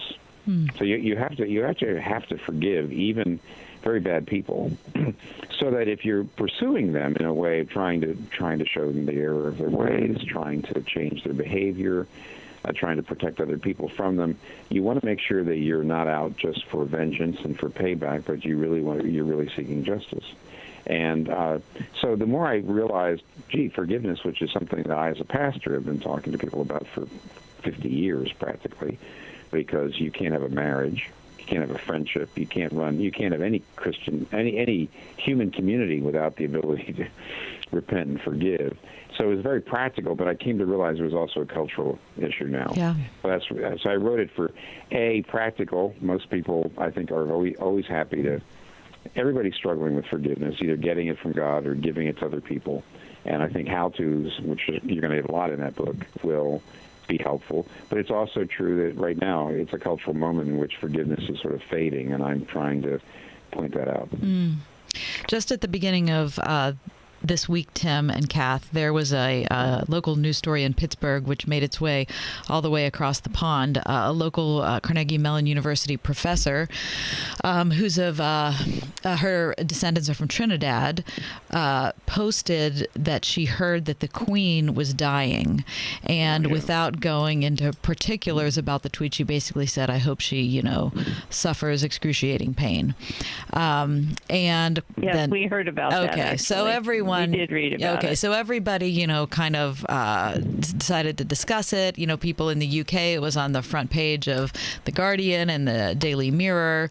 And Carnegie Mellon University came out and said, look, she has free speech rights, but she doesn't represent us, and we don't think that this was the right thing to say, and all those sorts of things. But just yesterday, there was 5,000 people signed a letter in support of her, saying she has every right to feel that way. And, when it comes to a situation like this, I read that tweet, and I thought, well, that's just that's bad manners to say that about somebody who's dying. At the same time, I go back and forth on this, because not that I'm not advocating for forgiveness, but from a cultural perspective, I see the fact we know that colonialism was a negative in many instances. It was also a positive in some instances, but there are many people who suffered. And so denying that suffering seems like that's inhumane. And so how do you balance the need to hear what somebody's saying and the reality of their emotion and the validity of their family experience, while at the same time honoring what Jesus has told us to do? Yeah, well, you see, I think the way people turned on her. You said she's Trinidadian? Is that what you said? I wondered about that. I did see it too, and I said, well, she's either okay. And the way people turned on her, what bothered me was they were using her to make a point. In other words, they were trying to say, look how everybody is so woke and progressive, and this is horrible. So they were really, and I'm sure this has got to be extraordinarily difficult for her to be, to be the the object of so much attention and so much criticism. So they were essentially treating her like a thing. They were not. I didn't see a lot of people just caring about her, and who knows what was her family like, and what was her background like, and are we even thinking about what she might have been experienced at the hands of the British Empire? I don't know. But the point is, nobody was caring about that. They were treating her as a thing, and therefore I do agree that I think she was really misused. On the other hand, I felt like she was kind of doing the same thing to the Queen, that she was using the Queen to make a point. Mm-hmm. And in a sense, not recognizing her as a full human being who herself probably suffered a lot in order to do her duty, and probably for all I know, may have actually had similar. The Queen Elizabeth might have had very similar views of the colonial past to this woman, but it did feel like they became symbols, and people were being very, very, very unkind to each other. So I didn't like what she said, but I didn't like what was done to her either. So you can live in a world where both things are true. Yes, and I do actually think this is one of those places where Christians can forgive and still do justice. So that's the idea of the book. I mean, on the cross, Jesus Christ, when he died, he was actually satisfying justice. He was paying for the sins that he was paying for the sins that need to be paid for. So he was fulfilling justice, and he was at the same time securing our forgiveness. And I do think that he lived, in a sense, he did both things at once. And I think as much as we possibly can, we need to be both forgiving and willing to speak the truth. It's called speaking the truth in love, which, by the way, nobody's doing in this. They're not being. I don't think she was speaking the truth in love. She said, "Look, I admire the." She could have said, "I admire the Queen in many ways, but I really don't like the Church at all." Instead of saying, "I hope she's dying in pain," which I think was cruel. On the other hand, I think the way that she was being treated was cruel too, and that's the reason I wrote the book. We just seem to be a cruel culture right now. So, Tim, if you were speaking to someone outside the church, if you're speaking to somebody inside the church, we already know what the right answer is. We already know that forgiveness is what Jesus told us to do. Even if we're bad at doing it, we know that's the right answer. But speaking to the culture, why is forgiveness better than vengeance? Yeah. Well, I believe people know it deep in their heart that it's better. I do think they do, and I think what you'd want to say is you try to appeal to that. It's very difficult to say, well, Jesus died on the cross for you. Well, what if they don't believe in Jesus, right? So you can't just assume that they have the same kind of Christian beliefs. But Romans chapter 1 and Romans chapter 2 say that even people who don't believe the Bible, there's a certain amount of truth that they know intuitively because they're made in the image of God. And even if they don't believe in God, I think most people intuitively know, for example, that you should treat others the way you want to be treated, which means that if you have done wrong, most people do want to be forgiven. And therefore, people deep down know that, look, I really should be treating other people the way I would want to be treated in the same situation. So the best thing to do would be to try to appeal to that, and that's what I would do. Well, a lot of this book on forgiveness is written around the parable in Matthew 18. Am I right about 18, Tim?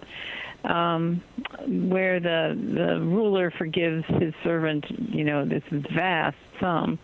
And then the servant goes out and beats up a fellow servant for a very small sum rather than, saying, I've been forgiven a lot, so I can forgive a little. And I think everyone knows that they're not who they should be, that they may not have done this particular bad thing or that particular bad thing, but they've done bad things, and that they themselves want forgiveness for those things. So extending it to someone else or denying it to someone else, let's put it this way, put it negatively, denying forgiveness to someone else means cutting yourself off from the possibility of being forgiven. If that person doesn't deserve to be forgiven. Well, neither do I, because I know from the inside of me far worse things than anybody on the outside knows. And therefore, I think even an unbelieving person would have the ability to understand. Although there are people who are so sunk in their hatred and in their vengeance. I did speak to a woman once who I said, she couldn't say anything about, she couldn't open her mouth without talking about this particular man who had wronged one of her daughters. And she said, I hope he burns in hell forever. And I said, well, he can either repent and then you'll be in heaven together and rejoicing that you're both forgiven sinners, or he'll be facing something that's so bad you wouldn't even want it to happen to him. And she said, I want it to happen to him no matter how bad it is. I mean, she had just really, that had become her life crusade. She'd become a very embittered person. And if that's what you want, if you want to become that kind of person where your bitterness and your vengeance has so twisted you because you don't want to forgive, that's a pretty bad choice in my view. That's Kathy and Tim Keller. They're both with me. They've been with me and John for a long time. I don't know how much, but at least a couple of years. And we love our time that we've set aside to chat with them. And but I need to take a break. When we come back, I'm going to change tacks a little bit. I want to talk about what reconstructing our faith might look like. So stay with us. The Kellers and I will be right back.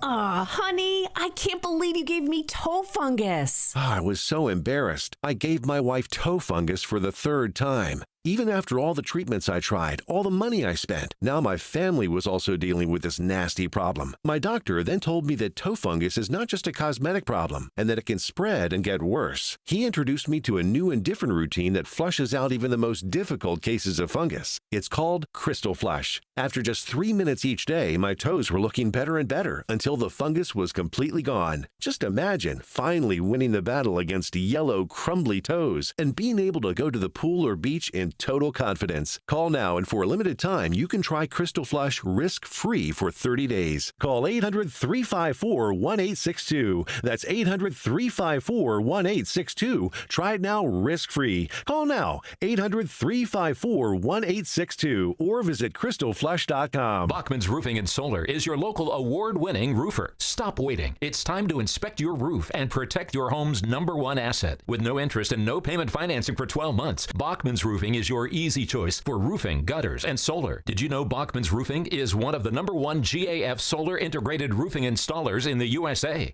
Go with Bachmann's. Go with solar and install the roof that pays for itself. Call 412-744-8390 or visit bachmannsroofing.com.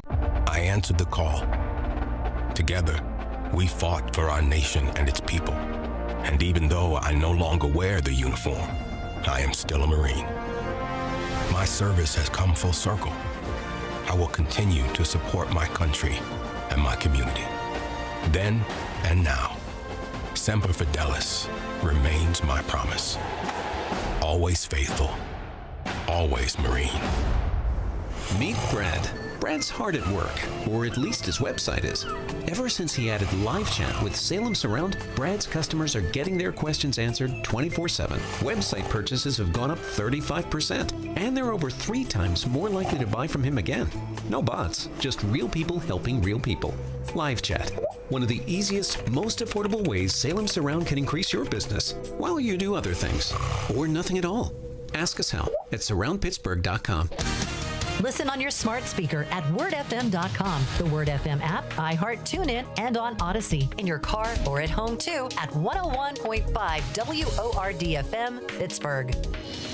This is Jerry Boyer. This radio station has been telling you for months that November's election could vastly change our country's future. If you believe in liberty, supported by a strong economy, and religious freedom, your values are on the line. Please register and prepare to vote at your polling place or by absentee. This election is huge. We are at a crossroads. We all should vote. And keep listening to this station for what this election means.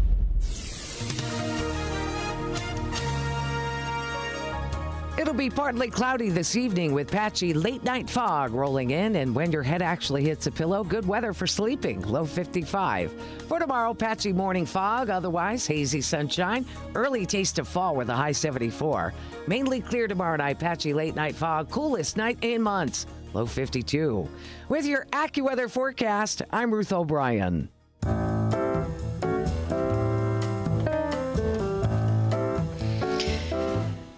Back with Tim and Kathy Keller.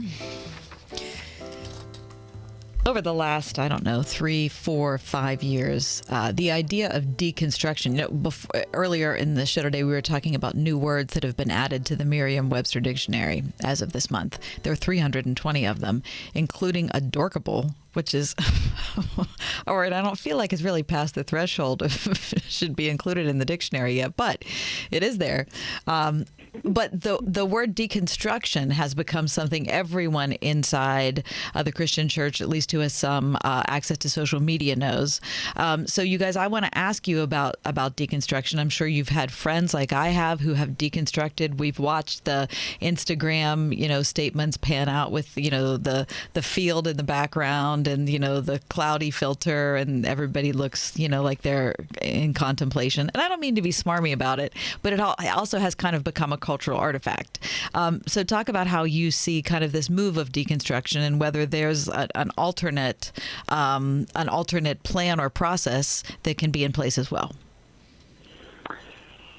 Yeah, very briefly, that you can ask me what else you need to know. I think deconstruction, in many cases, really just means destruction. Now, in many cases, deconstruction is a kind of a cool new term to say, I really don't want to be a Christian anymore. So I do see that, and using deconstruction is a little bit of a smokescreen to say, I just don't believe anymore, and I don't want to believe anymore. That there is that, but the other way to think about deconstruction a little more positively is a gut renovation.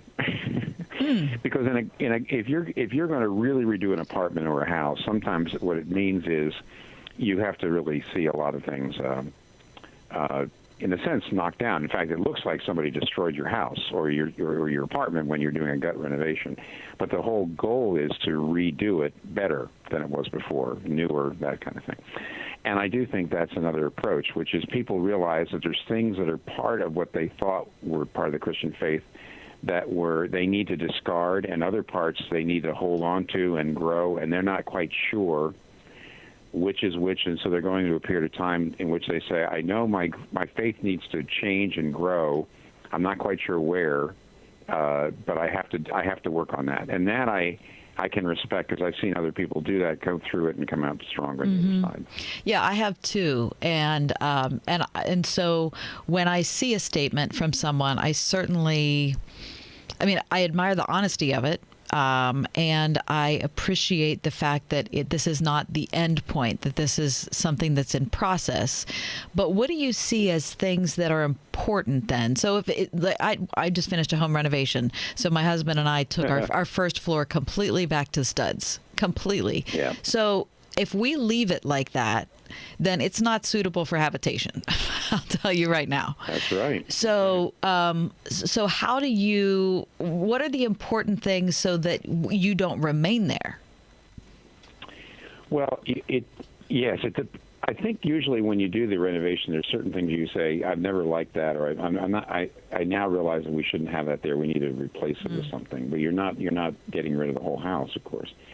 So there are things that I think shake people because they were part of their faith, and they begin to realize, I'm not sure that, I don't want to throw out the baby with the bathwater. So, for example, a lot of people get shaken by suffering because they had an implicit belief that if you're a Christian, God will never really let you suffer too much. Yeah. God will be there.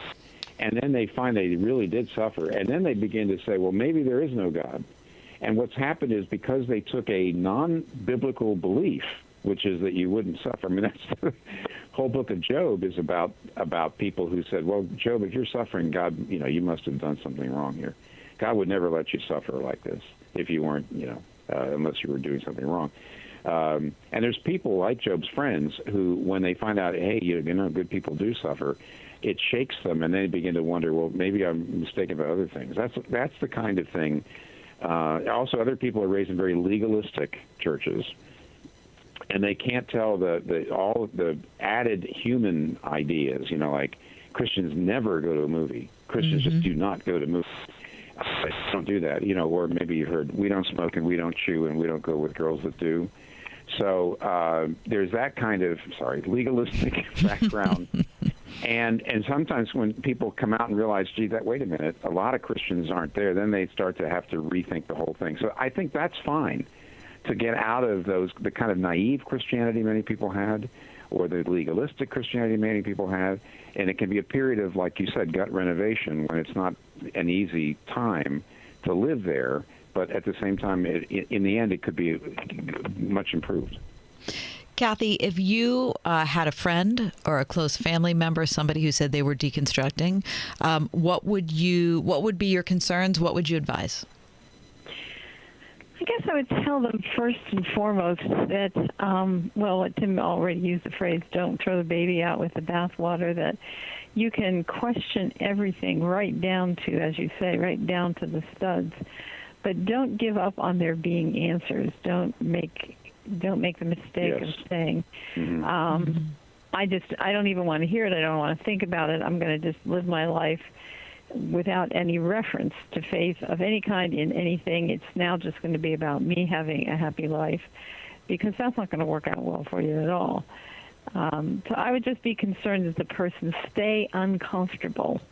That, they were uncomfortable in the kind of Christianity that they believed in, but they should stay uncomfortable until they arrive at a place where they understand the biblical God. And many times, in fact, I have talked to people who've said, that's okay for you, but not for me. And I said, look, let's both go back down to the ground. I will examine everything I believe, and you can examine everything you believe, because I have no interest in being wrong. I don't want to base my life on something that's completely wrong, stupid, invalid. It's if I'm wrong, I want to know.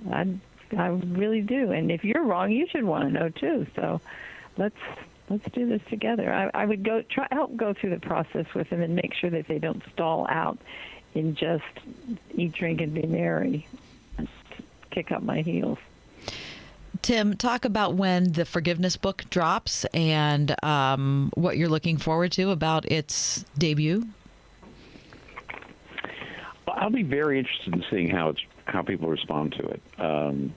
I think probably maybe the average person who is listening to this broadcast would probably find the book very, very practically helpful, and they would like it very much. I wonder, there's people at the margins, I think, either people who are not believers or people who are kind of deconstructing right now, as you might say. I wonder how they're going to look at it. Yeah. I would hope that people who are there's a lot of people who've been abused by the church, genuinely abused by domineering authoritarian figures or that sort of thing. And they have often been told they have to forgive their abusers. But the way they're told to forgive means just like forget about it. They're just saying, hey, forgive means that don't bring it up anymore, don't talk about it, just move on and forgive. I've actually got a couple of stories in the book like that. When a missionary, a Catholic missionary woman was raped by government soldiers in a Central American government. She was raped, and then they found out afterwards that she's a Catholic missionary. Didn't realize that, and then they came to her because she wanted to go to court. She wanted to, and they said, no, you're Catholic. You have to forgive. You're a nun. Right. She's a nun. Yeah. You have to forgive. I mean, it's a great example of really abusing that. It's really, really abusing. And I do think people have been abused using the Christian idea of forgiveness. Yes. And it'll be interesting. I hope that people who have will read the book, especially for chapters, and say, this is good, because I try to say, no, that isn't abuse. That's not Christian forgiveness. That's not Christian forgiveness at all. Well, you guys, our time is too short. Kath, I'm so sorry. I just wanted to put in one thing. Yeah, sneak it in. Tim also has an article about the reconstruction of your faith coming out in the Gospel in Life Journal that will be dropping mid-October. You can find it at gospelinlife.com. Thank you. See, look at how you got that in, Kath. You're like a broadcast pro. Hey, you guys, we love you. We pray for you regularly. We never forget. And just want you to know how much you're loved in Pittsburgh, how much we appreciate you on the show. Our son's going to the Pirates game on Sunday. Our grandson is going to. It's his birthday treat.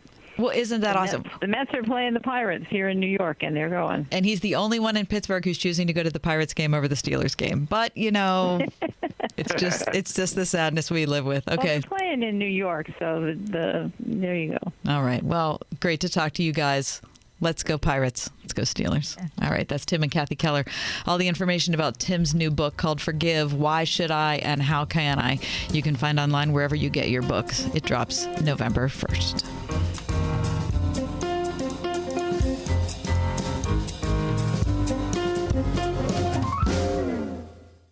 101.5 WORD.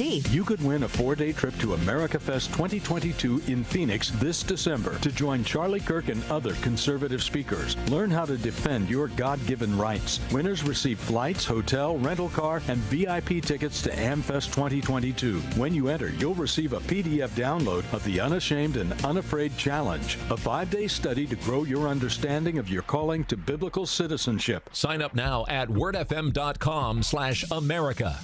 When it comes to higher education, it's worth considering a Christian university or college, one that reaffirms students' faith instead of tearing it down. Research shows that students who attend a Christian college can become significantly more committed to their faith, and that's an important investment to make. You care about the type of people who are teaching the classes and about the content of the courses just as much as you do about the strength of the academics. It matters that Christian faith is supported and shared. Find out about many schools at once by attending the free Christian College Fair with representatives of colleges and universities from across North America. Start planning now. Take advantage of the opportunity to meet with representatives from top Christian colleges throughout the country. Learn about financial aid, scholarship opportunities, and more. Take your first step to a Christian college education at Orchard Hill Church in Wexford, Saturday, September 24th from 11 to 1. That's the Pittsburgh Christian College Fair, Saturday, September 24th at Orchard Hill Church in Wexford from 11 a.m. to 1 p.m. More at findyourchristiancollege.com.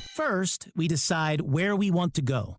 Then we need to know the best way to get there. Hi, my name's Adam Barada. I'm the owner of Advantage Gold. We're the highest rated precious metals firm in the country. We teach people how to own physical gold and silver. Now, we've won the Best of TrustLink Award 4 years in a row because we educate our clients on how to buy gold and silver the right way. We don't pay celebrity spokespeople millions of dollars. We'd rather pass that value on to you. Call 800-900-8000 and speak with one of our experts. We'll send you a free gold kit along with my latest #1 national best-selling book, The Great Devaluation. Call 800-900-8000. That's 800-900-8000. Get the best information, the best process, the best service, the best value. Call Advantage Gold at 800-900-8000. Call 800-900-8000. Advantage Gold is not an investment advisor or a tax advisor. Consult with your financial advisor before investing. Celebrate fall during Community Market Days at Bednar's Farm and Greenhouse. Every Saturday from 11 to 3, Bednar's has plenty to enjoy, including local goods and vendors, a food truck, live music, wine tastings, cooking and gardening workshops, DIY and kids activities, plus everything you need for your fall gardening and decor, with fresh-cut pumpkins, gourds, corn stalks, mums, and lots more. Community Market Days, every Saturday at Bednar's Farm and Greenhouse in McDonald. Visit bednarsgreenhouse.com.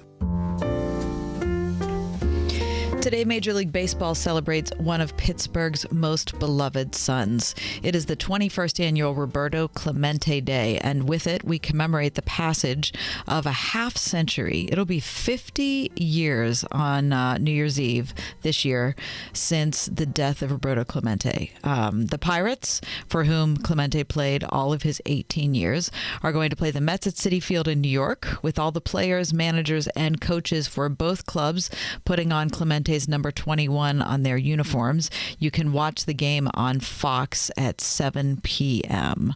Every year, Major League Baseball honors one player with the Roberto Clemente Award presented by Cap One for best representing the game through extraordinary character and community, philanthropy, and positive contributions, both on and off the field, because those of us here in Pittsburgh know better than anyone that Roberto Clemente is the single greatest ambassador for baseball that we have ever had.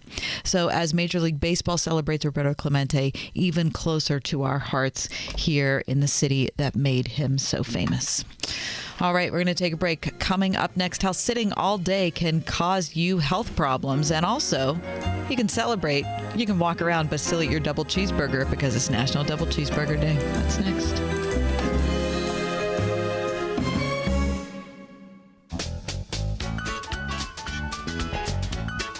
The leaves are turning, the nights are crisp, and the corn stalks are standing at the spring house. And that can mean only one thing: autumn, and autumn festivals, too. Isn't it a great time of the year in Western Pennsylvania with all of our autumn festivals? We at the Spring House love to take part in them. Not only do we have special fun festival weekends at the Spring House, but we load up our little red van and head out to others in the area. This weekend, we're going to the Covered Bridge Festival at Mingo Park in Washington County. Come and see us and take home a homemade pie. We're literally making and rolling hundreds of crusts, cooking berry pie fillings, and peeling bushels of apples to get ready for this beautiful, fun festival. Come and see us at the Ebenezer Bridge, and then stop at the Spring House for a great country supper. We're really not far at all. What a fun day for you. Call the Spring House 228-3339 for more information.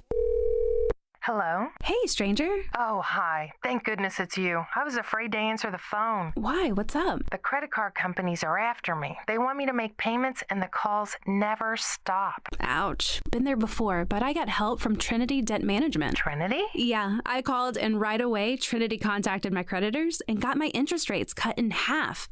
They ended all the late fees and over-limit charges, and they stopped those annoying phone calls. Bet that was a relief. Yep. Then they put me on a plan that consolidated my bills into one easy monthly payment. That way, I paid off my debt fast while saving thousands. Nice. Trinity even showed me how to plan and meet a monthly budget. So now I'm debt-free for keeps. Wow. Do you still have their number? Sure. Here, write this down and call 1-800-936-5496. Can you repeat that? 1-800-936-5496. That's 1-800-936-5496.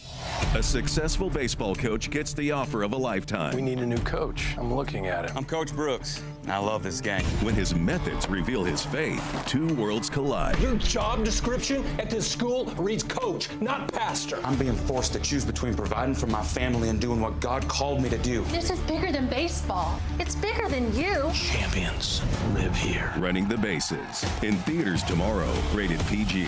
Tickets and showtimes at runningthebasesmovie.com. You just keep winning. Got issues with youth or high school sports? Positive Coaching Alliance can help. PCA, a national nonprofit, offers more than 1,000 free online resources for youth and high school sports coaches, parents, students, and administrators. Visit PCADevZone.org. Ask Alexa to play the word Pittsburgh to hear us there. We're on your Google speaker too, plus iHeart, TuneIn, and on Odyssey. 101.5 WORD-FM, Pittsburgh. What we've heard for probably, the last 15 years, maybe more than that, is that if you exercise 30 minutes per day, that's going to lower your blood cholesterol, it's going to lower your body fat, it's going to really put you in a healthy space, health-wise. And sadly, I turn to you today because of my sadness that news comes that maybe they're changing their minds. Working out for 30 minutes every day might not be enough to counter the health issues created by what they're calling prolonged sitting. This is from today's Washington Post. Are you an active couch potato, is what they have asked. This is what an active couch potato is. You work out for 30 minutes a day, and then you spend the rest of the day staring at your computer, and then you settle in front of your TV at night, which is pretty much a personal description of me. Well, sadly, an active couch potato is at risk for a variety of health problems, according to the sweeping new study, that if you move or don't move, the point is that you're not moving enough. The study involved more than 3,700 men and women in Finland, but this was a very in-depth study. So even though the numbers are not high, there was a lot going on here. They found that many who dutifully exercised for a half hour but then sat almost nonstop for another 10, 11, or even 12 hours a day, their blood sugar, their cholesterol, and their body fat were all elevated. But the study found, too, that men and women who got up and moved around even a little more often, whether by strolling gently, not sure what that means, strolling gently, or fitting in more exercise, were substantially healthier than active couch potatoes. In other words, if we exercise, but then we sit for the whole rest of the day, it's almost as if we hadn't worked out at all, which is tragic, because I think working out is very hard. The good news is that a few simple steps, literal and otherwise, could safeguard us from becoming an active sofa spud. And this is what it is. So a half hour of exertion is good for us as far as health, as far as outlook, as far as all those sorts of things. But if you added just a little bit of strolling around, okay, so even putting your printer at home on a different floor, having to go up and down the steps more, having your laundry in the basement instead of on the main floor, something that's going to make you get up and move around, even if you're working from home, could seriously benefit you. If you are able to work in a walk during the day in addition to your workout, which I got to be honest, like, I'm not doing both things. I'm going to put my refrigerator on the upper floor. I think you should consider that. That's, if you said that, these study moderators would say you are on the right track. There you go. Okay, they're saying even walking over to the window to like look outside, at least you're not sitting in your chair all the time. Well, you know, the Apple Watch will remind you to get up and walk around every hour. Is that right? Yeah, that's why I quit wearing it. It got irritating. I'm tired of that kind of invasive spirit. Yeah, back to analog. Sure, I think it's fine. Matthew Booman, the professor at Arizona State University in Tempe who studies movement, says, look, the goal is to be sitting less. All right, whatever. It's just a lot to keep up with, you guys. Thanks for being along for today's Ride Home. We'll see you right back here tomorrow. The Ride Home with John and Kathy, a production of Salem Media Group. This is Ed Morrissey of HotAir.com for Town Hall. That warning sign is flashing again, wrote poll analyst Nate Cohn for the New York Times this week. Democratic Senate candidates are outrunning expectations in the same places where the polls overestimated Mr.